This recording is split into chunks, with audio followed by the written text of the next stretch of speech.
आजको यो मिनी भ्लगमा मैले किन चाहिँ भिडियो हाल्नु ढिलो गरेँ हैन, यो मिनी भ्लगमा भन्ने छु। थाहा पाउनको लागि मिनी भ्लग अन्तिमसम्म हेर्नु होला। अलराइट गाइज, अलराइट, आयो सबैजना सन्चै हुन्छ होला। म पनि एकदमै सन्चै छु अनि welcome to my new mini vlog हैन गाइज। अनि आजको यो मिनी भ्लग चाहिँ डे 76 हो हैन। अनि कति छिटो हेर्दा डे 76 पनि पुगेछ हैन। आज कति छिटो 76 त क्रस हुन्थ्यो, किनकि मैले बिचमा भिडियो हाल्नु टाइम पाएकै थिइनँ। किनकि अब किन भन्दाखेरि हाम्रो चाहिँ दादाको छोरी पनि बिरामी भएर हस्पिटल राखिरहेको थियो, उसलाई कुकुरले टोकेर। अनि त्यही भएर पनि हो, यता कुद्दा उता कुद्दा घर आयो, खानासाना पकायो, गयो, फेरि हस्पिटल नै बस्यो, फेरि आयो, ड्युटीबाट आयो, अनि फेरि घरको कामसाम गऱ्यो। अनि त्यसपछि त्यस्तो गर्दा गर्दै अलिकति भिडियो बनाउनु टाइम नै पाएको थिएन। अनि अहिले चाहिँ मेरो नाइट ड्युटी हुन थाल्यो।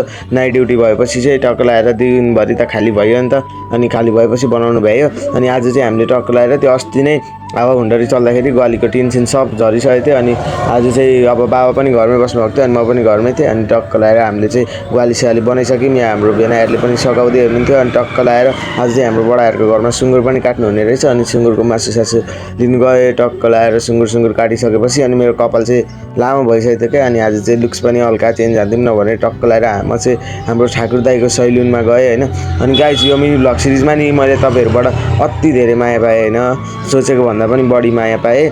त्यसको लागि तपाईँहरूलाई धेरै धेरै धन्यवाद। अनि आउँदो दिनमा पनि तपाईँहरूले यस्तै माया देखाउनुहुन्छ भन्ने आशा छ हैन। अनि म चाहिँ भिडियो चाहिँ युट्युबमा मात्रै हाल्दिनँ क्या, युट्युबमा, फेसबुकमा, टिकटकमा हाल्छु। अनि टिकटकमा चाहिँ अनुज दर्जी छ, अनि फेसबुकमा अनुज बागदस नाम। सबैले गएर फलो गरिदिनु होला, माया देखाइदिनु। अनि टक्क लगाएर यहाँ हाम्रो ठाकुर दाइले चाहिँ मेरो कपाल पनि मस्तसँगले काटिदिँदै हुन्छ। आज चाहिँ मैले मिड फेड हानेको थिएँ, अनि अरू बेला चाहिँ बुस्ट फेड गर्थेँ। आज चाहिँ मिड फेड हानेको, कहिलेकाहीँ चाहिँ लुक्स पनि हल्का चेन्ज गरौँ न भनेर।